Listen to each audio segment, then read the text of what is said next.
Диафрагма, даже у человека с хорошей растяжкой. Надо все время стараться удерживать ногой упор. И осуществляется вращение, поворот на опорной ноге с вращением и с удержанием этого упора. Упор потерять нельзя.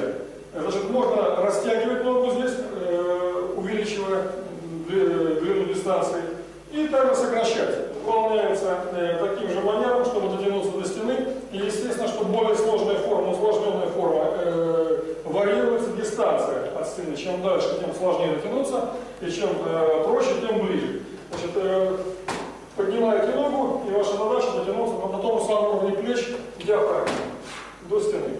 Маховые упражнения всегда требуют дополнительной подготовки конечности, с тем, чтобы я уже говорил, чтобы вы не травмировали в момент маха. Особенно если холодный пол, это, так сказать, обязательное условие разминать ноги, или если вы тренируетесь в холодном